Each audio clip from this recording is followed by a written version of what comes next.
Sabe quando a ficha cai tarde, mas quando cai muda tudo. Hoje, olhando para trás, eu vejo claramente que eu demorei demais para escolher a minha paz antes de tentar provar para o mundo a minha capacidade de ajudar os outros. Por muitos anos eu achava que ser uma boa pessoa era aguentar, ouvir tudo, carregar os dramas alheios nas costas e abrir mão de mim. Só depois dos 60 eu entendi que isso não é bondade, é abandono de si mesma. E foi aí que a minha vida começou de verdade. A verdade mais importante que eu quero te contar logo de cara é esta: depois dos 60 anos eu aprendi a dizer não, a colocar limite e a bloquear, sem culpa, quem só se aproximava para sugar. Quando eu finalmente fiz isso, minha vida ficou mais leve, minha mente mais calma e meu coração em paz. Hoje eu tenho uma vida tranquila. Escolho as conversas que quero ter, cuido da minha saúde emocional e só mantenho perto de mim quem sabe trocar, não apenas pegar. Se eu tivesse percebido isso lá atrás, teria sofrido muito menos. Mas deixa eu te contar como essa história começou. Eu tinha pouco mais de 40 anos quando resolvi fazer faculdade. Estava empolgada, me sentindo viva, estudando, lendo, descobrindo um mundo novo. Sempre fui uma pessoa centrada, educada, que gostava de ouvir e acolher. E foi justamente isso que me colocou na mira de gente que viu em mim não uma amiga, mas uma fonte inesgotável de atenção, dinheiro e paciência. Na faculdade conheci algumas colegas que, com o tempo, viraram amigas. Vou chamá-las de nomes fictícios: Marta, Maria e Júlia. Por fora, 3 mulheres normais. Por dentro, 3 tipos diferentes de vampiras emocionais. Uma vivia reclamando da vida, dos casamentos, dos homens que a usavam e largavam, e despejava tudo em cima de mim, como se eu fosse o consultório dela. Outra parecia ter um radar ligado só para o meu dinheiro, era sempre um me empresta, paga para mim, você pode me ajudar só dessa vez, que nunca tinha fim. E a terceira era pura inveja. Olhava para o que eu conquistava e soltava frases que doíam, como você nem merece isso tanto assim, como se eu não tivesse trabalhado para chegar onde cheguei. O pior é que, na época, eu não enxergava. Eu via dor, via carência, via necessidade, e eu queria ajudar. Pegava os problemas delas e levava tudo para casa, como se fosse minha obrigação encontrar soluções. Eu não era psicóloga, mas vivia como se fosse. Eu estudava filosofia, assim como elas, não estudava psicologia. Não tinha preparo emocional para suportar tanta carga. E isso começou a me adoecer por dentro. Enquanto isso, dentro da faculdade, todo mundo percebia o que eu não queria ver. Muita gente evitava ser amiga delas, não queria ficar por perto, porque sabia que era confusão, drama, pedido, reclamação. E adivinha quem elas encontraram como ponto de apoio? Eu. A que ouvia, ajudava, emprestava, aconselhava, se importava demais. Eu saía de muitos encontros exausta, nervosa, preocupada com problemas que nem eram meus. Eu ia para casa carregando histórias de abuso, de falta de dinheiro, de dramas sem fim, e isso virava assunto na minha cabeça o dia inteiro. Até que um dia um professor, percebendo meu cansaço, olhou bem fundo nos meus olhos e disse algo que eu nunca esqueci: essas pessoas não merecem você. Elas estão sugando sua energia, seu tempo e sua paz. Na hora, confesso, eu não entendi completamente. Achei que ele estava exagerando, que eu só estava sendo uma boa amiga. No fundo, eu me orgulhava de ser a que ajuda todo mundo. Eu não sabia que aquele orgulho estava me destruindo aos poucos. Os anos passaram. A faculdade terminou. Aos poucos, o contato com elas foi ficando mais raro. Não porque elas mudaram, mas porque aquilo já não fazia tanto sentido para mim. Curioso é que, quando o dinheiro delas começou a entrar, quando arrumaram emprego e não precisavam mais de mim financeiramente, simplesmente desapareceram. Não mandam mensagem, não perguntam se estou bem, não dão nem um oi no celular. A que usava meu ouvido como lixeira emocional até hoje, de vez em quando, tenta reaparecer para despejar sofrimento. Mas hoje eu sou outra mulher. Eu aprendi a dizer: a partir de agora, eu não quero mais ouvir isso. Não vou mais carregar dores que não são minhas. Depois dos 60, eu finalmente compreendi que eu precisava me bloquear de verdade dessas relações. Não só no celular, mas dentro de mim. Aprendi que não era minha obrigação salvar ninguém, que eu não tinha preparo para segurar o mundo emocional dos outros e que isso estava roubando os melhores anos da minha vida. Quando eu fechei essas portas, uma outra se abriu, a porta da minha própria vida. Hoje eu tenho um relacionamento saudável com uma pessoa que sempre me aconselhou a não me envolver em problemas dos outros sem preparo, que me alertava que eu estava absorvendo tudo e adoecendo. Na época, eu não ouvia. Hoje eu entendo que ele tinha razão. Eu parei de servir de escora para quem só queria apoio, mas nunca oferecia nada em troca. E quando fiz isso, comecei, finalmente, a viver a minha própria história, não apenas assistir a vida das outras como se fosse novela. E deixa eu te dizer uma coisa muito importante: você não precisa esperar chegar aos 60 para aprender isso. Se alguma parte dessa história parece a sua, se você sente que tem gente ao seu redor que só suga e não devolve nada, presta atenção nos sinais. E se esse tema mexe com você, aproveita agora para se inscrever no canal, deixar o seu like e compartilhar esse vídeo com alguma amiga que vive se doando demais. Assim, além de você continuar recebendo esses conteúdos, a gente vai criando uma corrente de mulheres que escolhem a própria paz sem culpa. E me conta nos comentários: você já teve alguma amiga que só te procurava quando precisava desabafar, pedir dinheiro ou reclamar da vida? Quero saber se você também já passou por isso. Quando eu olho para aquela versão de mim, lá nos 40 e poucos anos, vejo uma mulher bem-intencionada, mas completamente perdida na ideia de que boa amiga é a que aguenta tudo. Eu não percebia que, enquanto elas despejavam as dores delas, a minha própria vida ficava em segundo plano. Era como se eu estivesse sempre em posição de plantão emocional. Se tocasse o alarme de alguma delas, eu largava o que estava fazendo para ouvir, consolar, emprestar, acalmar. E, aos poucos, fui me afastando de mim mesma. Teve uma época, no meio da faculdade, em que eu comecei a perceber alguns sinais físicos, mas ignorei. Eu vivia com o peito apertado, dor de cabeça constante, sono picado. Dormia cansada e acordava mais cansada ainda. Não era só porque eu estudava, fazia trabalho, prova, era porque eu vivia carregando drama que não era meu. Eu terminava o dia mentalmente esgotada, remoendo as histórias delas como se fossem capítulos de um livro trágico que eu não conseguia largar. A amiga que usava o meu ouvido para reclamar parecia ter uma nuvem de tempestade andando com ela. Toda vez que ligava, eu já sentia meu corpo enrijecer. Eu atendia. Ela suspirava fundo e começava: "Ah, você não sabe o que aconteceu agora." A mesma sequência. Casamento ruim, homem que não presta, vida sem saída, ninguém a entende. E eu ali, tentando achar uma luz para uma pessoa que simplesmente não queria sair da escuridão. Não queria mudança, queria plateia. No fundo, ela não buscava solução, buscava palco para o sofrimento. A outra, a que se aproveitava financeiramente, sempre aparecia com um pedido urgente. Era uma conta que precisava pagar, o material da faculdade, um almoço que depois eu te acerto.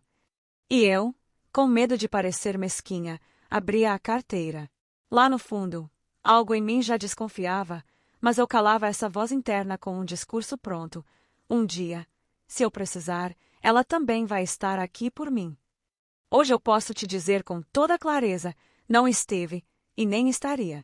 Algumas pessoas só se aproximam de quem pode oferecer algo, não de quem elas amam de verdade. E tinha a invejosa, que talvez tenha sido a mais perigosa de todas. Porque ela não pedia dinheiro e nem despejava drama o tempo todo. O veneno dela era sutil. Quando eu conquistava algo, ela desmerecia. "Ah, mas você deu sorte. Isso aí podia muito bem ter sido meu. Se eu tivesse tido as mesmas oportunidades que você." Teve um dia que ela soltou uma frase que marcou. Na verdade, quem merecia isso era eu. Eu sorri sem graça, mas aquilo entrou como uma facada silenciosa. Em vez de se alegrar comigo, ela competia comigo dentro da cabeça dela. Eu comecei a diminuir minhas conquistas, a falar menos de mim, com medo de provocar mais comentários assim. Eu não percebia que estava me encolhendo para caber no conforto das outras. Foi nesse contexto que aquele professor me deu o alerta. Eu cheguei um dia na aula visivelmente abatida. Tinha passado a noite pensando na separação de uma, na dívida da outra, numa crise que a terceira tinha arrumado. Ele se aproximou, puxou conversa, ouviu um pouco e disse: "Você já reparou que essas pessoas sempre chegam até você para despejar alguma coisa e raramente te perguntam como você está?" Na hora, eu desconversei, mas aquela pergunta ficou ecoando. E ele continuou: "Cuidado, porque solidariedade sem limite te transforma em lixeira emocional dos outros. E ninguém merece ter a alma usada como depósito de problema alheio." Na época eu ainda achava que ele estava exagerando. Demorei para entender que existem pessoas que são amigas e pessoas que são usuárias de amizade. A diferença é simples. A amiga também se importa com você, também te escuta, também se alegra pelas suas vitórias. Usuária de amizade te procura quando precisa, some quando está bem e reaparece na próxima crise. Eu, sem perceber, tinha virado ponto de recarga emocional e financeira dessas três. E, quanto mais eu dava, mais elas vinham. Quando eu tentava falar de algo meu, o assunto logo voltava para elas. Era sempre a dor delas, o problema delas, a necessidade delas. Ao longo dos anos de faculdade, fui me moldando em torno dessas relações. Eu escolhia sentar perto, fazia grupo de trabalho junto, dava carona, dividia lanche, ajudava em apresentação. Todo mundo via que tinha algo errado. Muitas pessoas evitavam se aproximar delas, porque sentiam o peso. Eu não. Eu insistia em ver gente boa que só está passando por uma fase difícil. E sim, todas estavam passando por dificuldades, mas isso não justifica usar o outro como muleta infinita. Chegou um ponto em que eu já não sabia mais o que era problema meu e o que era problema delas. Eu me pegava ansiosa, preocupada com a conta atrasada da outra, com o marido abusivo da uma, com a carreira parada da invejosa e a minha própria vida. Ficava em segundo plano. Eu deixei de investir em coisas que eram importantes para mim porque estava sempre emocionalmente ocupada com os incêndios alheios. Talvez você esteja ouvindo isso e se reconhecendo em algum lugar dessa história. Talvez você também tenha aquela amiga que só te procura para reclamar, aquela outra que sempre dá um jeito de te envolver em alguma dificuldade dela, ou aquela que não suporta te ver crescer. Se esse é o seu caso, presta atenção em uma coisa: amizade verdadeira também traz descanso. Se a presença de alguém te deixa constantemente tensa, cansada e drenada, tem algo errado aí. E se esse tema te faz lembrar de alguém específico, vale muito a pena você deixar isso registrado nos comentários. Sem citar nomes, claro, mas compartilha. Você já identificou alguém que só se aproxima para despejar problema ou pedir alguma coisa? Às vezes, escrever ajuda a clarear a mente, e seu relato ainda pode ajudar outra mulher que está passando pela mesma coisa. E aproveita para conferir se você realmente está inscrita no canal, porque muita gente assiste, volta, acompanha tudo, mas ainda não apertou no botão de inscrever-se. Se não estiver, se inscreve e ativa as notificações, assim você não perde os próximos vídeos em que eu vou aprofundar ainda mais esse tema de limites e paz depois dos 60. Quando eu finalmente terminei a faculdade, achei que, com o tempo, tudo aquilo ia entrar naturalmente nos eixos. Imaginava que, à medida que cada uma seguisse seu caminho, os exageros, os pedidos, os dramas iam diminuir. Só que não foi bem assim. O diploma chegou, a formatura passou, as fotos ficaram bonitas, mas a dinâmica com elas continuou quase igual, só mudou o cenário. Em vez do corredor da faculdade, era o telefone tocando em horários aleatórios. Em vez da sala de aula, era o meu sofá, minha cozinha, minha cabeça. A amiga do drama emocional continuou ligando para despejar sofrimento, como se eu fosse um pronto-socorro de desabafo 24 horas. Não era um "Oi, como você está?" Era sempre um "Você não sabe o que aconteceu", seguido de uma novela completa. Eu podia estar cozinhando, descansando, lendo, cuidando de mim, não importava. Quando eu atendia, sabia que vinha tempestade. E o pior é que, na maioria das vezes, o roteiro era o mesmo: homens que não prestavam, escolhas repetidas, promessas de mudança que evaporavam na semana seguinte. Eu ficava ali tentando achar soluções para alguém que não tinha nenhuma intenção real de mudar. A que sugava financeiramente mudou o tipo de pedido, mas não o padrão. Se antes era dinheiro para xerox, trabalho, lanche na faculdade, depois virou: você pode me emprestar para pagar uma conta de luz. Me ajuda com essa emergência, depois eu te devolvo. Só que esse depois nunca chegava. Ela até arrumou emprego, reconstruiu a vida dela, mas curiosamente só lembrava de mim quando o assunto envolvia alguma vantagem para ela. Em dias em que estava tudo bem, eu nem existia para ela. Nenhuma mensagem, nenhum como você está. Eu era, basicamente, uma agência de socorro financeiro emocionalmente disponível. E a invejosa continuava com o mesmo olhar atravessado para qualquer coisa boa que acontecia comigo. Se eu comentava que tinha comprado algo com o dinheiro do meu trabalho, vinha aquela frase venenosa travestida de brincadeira. Nossa, você tá podendo, hein? Queria eu ter essa sorte. Como se sorte tivesse feito prova, trabalhado, estudado, perdido noite de sono no meu lugar. Em vez de me inspirar, ela me diminuía. Em vez de celebrar meu esforço, ela competia silenciosamente.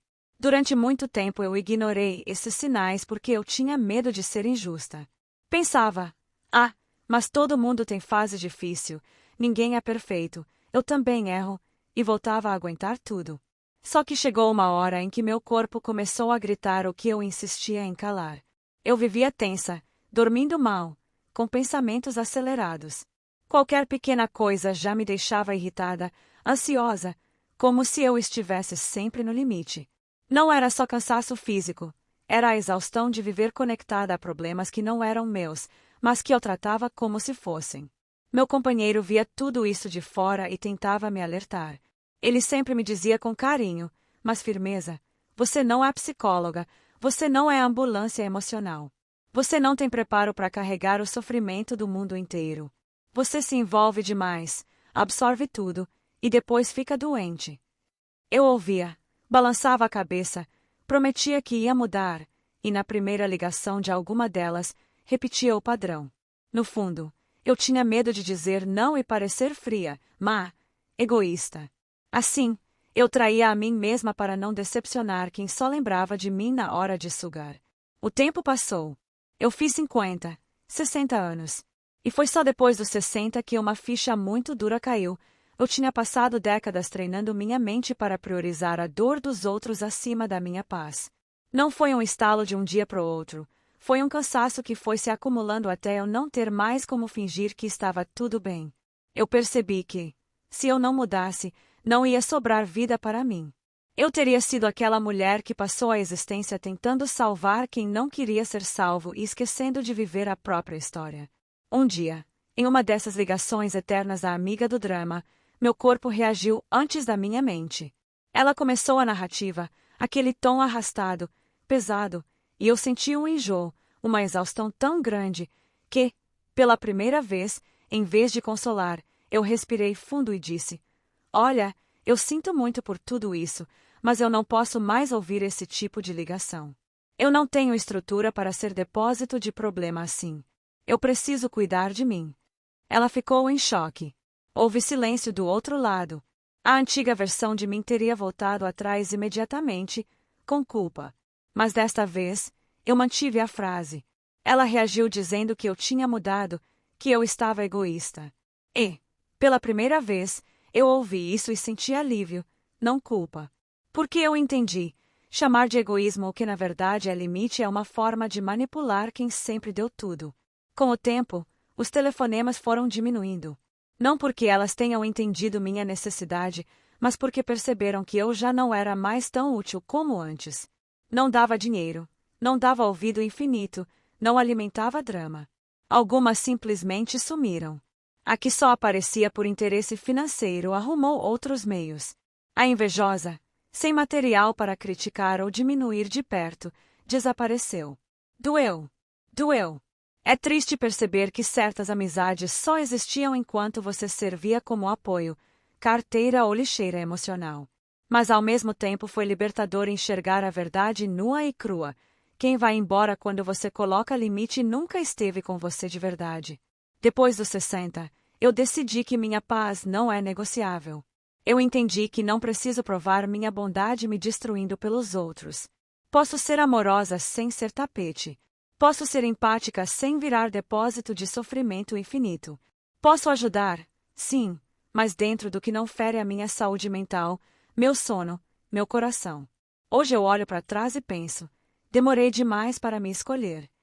Mas, ao invés de me culpar, eu agradeço por finalmente ter chegado lá. Antes tarde do que nunca. E é por isso que eu te pergunto: quantas relações ainda estão ocupando um lugar na sua vida só porque você tem medo de parecer ruim se afastar? Às vezes, o maior ato de amor próprio é dizer: chega, daqui você não passa mais. Se você sente que precisa ouvir isso, talvez essa seja a hora de olhar com honestidade para as suas amizades e diferenciar quem caminha com você de quem só pesa nos seus ombros. Se alguma história que eu contei te lembrou de alguém, deixa registrado nos comentários, porque quando uma mulher compartilha sua experiência, ela ilumina o caminho de muitas outras. E se você conhece alguém que vive se doando além da conta, manda esse vídeo para ela também. Pode ser exatamente o empurrão que faltava para ela começar a escolher a própria paz. Quando eu finalmente decidi que ia me escolher, não foi um gesto bonito de filme, com trilha sonora inspiradora ao fundo. Foi um processo estranho, torto, cheio de culpa no começo. Eu lembro exatamente do dia em que olhei para o meu celular, vi o nome dela piscando na tela, aquela amiga do drama infinito, e, em vez de atender na hora, eu respirei fundo e pensei: se eu atender agora, vou passar a próxima hora inteira ouvindo a mesma história com personagens diferentes. E quando desligar, vou estar esgotada, irritada e sem energia para minha própria vida. Pela primeira vez, eu não atendi. Parece uma coisa simples, mas para quem passou anos sendo a salvadora, isso é quase revolucionário. O coração acelerou, a mente começou a gritar: você está sendo má, está abandonando alguém que precisa de você. Mas lá no fundo, uma voz calma respondeu: ela não precisa de você, ela precisa de ajuda profissional e de responsabilidade pelas próprias escolhas. Quem está precisando de você agora é você mesma. Nos dias seguintes, eu comecei a testar pequenas mudanças. Não era bloquear tudo de uma vez, era reduzir o acesso.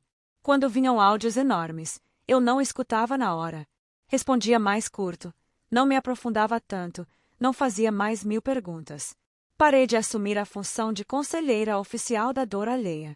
No lugar disso, eu dizia com carinho: olha, eu entendo que você está sofrendo, mas eu não tenho condição emocional de acompanhar tudo isso assim. Você já pensou em procurar terapia, um grupo de apoio, um profissional para te acompanhar? Algumas se afastaram imediatamente quando perceberam que não iam mais encontrar em mim aquela fonte inesgotável de atenção gratuita. Outras tentaram intensificar o drama, como se aumentassem o volume para ver se eu voltava ao papel antigo. Mas eu mantive a postura, tremendo por dentro, porém firme por fora. Fui aprendendo que colocar limite dói mais em quem sempre deu do que em quem sempre recebeu. Porque a gente tem que se despedir da versão de nós mesmas que acreditava que só tinha valor se estivesse resolvendo a vida de todo mundo. Com o tempo, eu percebi que não bastava demorar para responder. Tinha gente que só entendia quando a porta era realmente fechada. Então eu fiz o que por muitos anos achei impensável: bloqueei. Bloqueei número, bloqueei rede social, bloqueei acesso à minha rotina. Não fiz escândalo, não mandei textão explicando, não escrevi carta de despedida dramática. Simplesmente encerrei a via por onde aquela energia chegava até mim. Parecia radical. Parecia. Só que, naquela altura da minha história, eu já tinha entendido que, se eu não fosse radical com o que me fazia mal, eu é que ia continuar adoecendo. Sabe quando você tira um espinho que ficou ali anos incomodando? No começo dói mais, fica sensível, mas depois de um tempo você pensa: por que eu não fiz isso antes? Foi exatamente essa sensação. Enquanto eu fechava portas para quem só sugava, eu abria espaço dentro de mim para outras coisas. Coisas simples, que tinham ficado esquecidas debaixo da pilha de problemas alheios. Eu comecei a acordar e perguntar: o que eu quero fazer hoje, além de cumprir minhas responsabilidades? Retomei pequenos prazeres: ler um livro em silêncio, caminhar sem ficar atendendo ligação no meio, cozinhar sem o peso de um drama no viva voz, tomar um café com meu companheiro conversando sobre nós, e não sobre fulano, ciclano ou beltrano. Ele, aliás, foi um grande espelho nesse processo.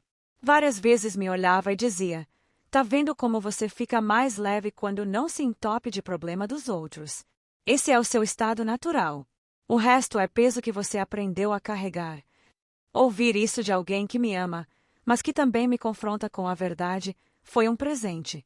No começo, o silêncio incomodava. Eu estava tão acostumada a ter a cabeça cheia com os dramas das outras pessoas, que quando o telefone parou de tocar tanto, quando o WhatsApp não apitava o dia inteiro, eu estranhei. Parecia vazio. E aí eu percebi algo importante. Às vezes a gente confunde agitação com sentido de vida. Eu achava que era necessária porque estava sempre ocupada resolvendo coisas, dando conselho, ouvindo desabafo. Quando a agitação acabou, eu tive que encarar uma pergunta maior. Quem sou eu além da amiga que ajuda todo mundo? Foi ali que começou uma reconciliação profunda comigo mesma. Eu não era só o que eu fazia pelos outros. Eu era minhas vontades, meus sonhos adiados, meu descanso, meu direito de não estar disponível o tempo todo. Aos poucos, comecei a reparar em algo curioso. Quanto menos eu me envolvia em confusão, menos confusão chegava até mim. É como se a vida entendesse que meu endereço emocional estava exclusivo para a paz. Eu passei a ser mais seletiva não só com quem eu atendia, mas com quem eu deixava entrar. Amizades novas foram surgindo, baseadas em troca, e não em uso. Conversas leves, risadas, partilhas sinceras em que eu também podia falar das minhas coisas, sem virar cenário de terapia gratuita. E, ao contrário do que eu temia, o mundo não acabou porque eu deixei de ser a salvadora. Ninguém morreu por eu ter dito não. Na verdade, algumas daquelas pessoas se organizaram justamente porque não podiam mais contar com o meu suporte infinito. A vida delas seguiu, provaram que sabiam se virar. Quem realmente se importava comigo ficou. Quem só se alimentava da minha energia, se afastou. Hoje, olhando para tudo isso depois dos 60, eu entendo que bloquear pessoas não é maldade, é higiene emocional. Assim como a gente arruma a casa e tira o que está estragado, a gente também precisa organizar a vida afetiva, tirar o que apodrece nossa paz. E essa experiência me mostrou que, quando a gente tem coragem de fechar portas que nos adoecem, a vida abre janelas que a gente nem imaginava. Se nesse momento você sente que carrega gente demais nas costas, talvez seja a hora de olhar para a sua lista de contatos e se perguntar quem realmente soma e quem só consome. Às vezes, uma pequena mudança na forma de responder já começa a transformar tudo. E falando em lista, aproveita para fazer outra checagem importante agora mesmo. Muita gente acompanha esse tipo de conversa, se identifica, volta sempre para ouvir, mas ainda não está inscrita no canal. Dá uma olhada aí embaixo e vê se o botão de se inscrever já está ativado para você. Se não estiver, clica nele, ativa as notificações e deixa um comentário me contando se você também já precisou bloquear alguém da sua vida, nem que tenha sido só internamente, no seu coração. Quando você comenta, curte e compartilha, você não só fortalece esse espaço como também ajuda outras mulheres a encontrarem esse conteúdo, quem sabe, a criarem coragem de escolher a própria paz. Depois que eu fiz essa faxina emocional na minha vida, algo muito interessante aconteceu. Eu descobri que a paz que eu tanto dizia querer não era um lugar mágico que um dia eu ia alcançar, era um conjunto de pequenas escolhas diárias. Escolhas que, durante anos, eu simplesmente não fazia por medo de decepcionar os outros. Hoje, depois dos 60, eu entendo que a verdadeira maturidade emocional não chega só porque o tempo passa, ela chega quando a gente para de negociar aquilo que é inegociável, a nossa saúde emocional, o nosso sono, a nossa alegria de acordar de manhã sem um peso no peito que nem é nosso. Eu levei décadas para perceber que boa intenção sem limite vira autodestruição. E digo isso com calma, porque não falo de teoria, falo de cicatriz que já doeu muito. Uma das primeiras coisas que mudou, quando eu comecei a dizer chega para quem me sugava, foi o meu corpo. Antes, eu vivia com dor de cabeça, ombro travado, estômago embrulhado. Eu achava que era a idade, estresse, clima, qualquer coisa. Depois de um tempo colocando limite, eu percebi que muitas dessas dores diminuíram. Não porque o mundo ficou perfeito, mas porque eu não carregava mais meia dúzia de vidas nas costas. É impressionante como o corpo fala quando a gente insiste demais em ignorar aquilo que a alma está gritando. Hoje, quando sinto meu corpo ficando pesado, eu já pergunto: o que é meu e o que é dos outros que eu estou tentando segurar? Quase sempre tem alguma coisa que não é minha. Outra mudança foi no silêncio da casa. Antigamente, o pouco silêncio que eu tinha era preenchido com mensagens, áudios, ligações, gente despejando drama. Agora, o silêncio aqui tem outro sabor. Ele não é vazio, é espaço. Espaço para pensar em mim, para ouvir minha própria intuição, para planejar coisas simples que me dão prazer. Eu aprendi a ouvir o que eu quero sem precisar fazer reunião com o mundo inteiro.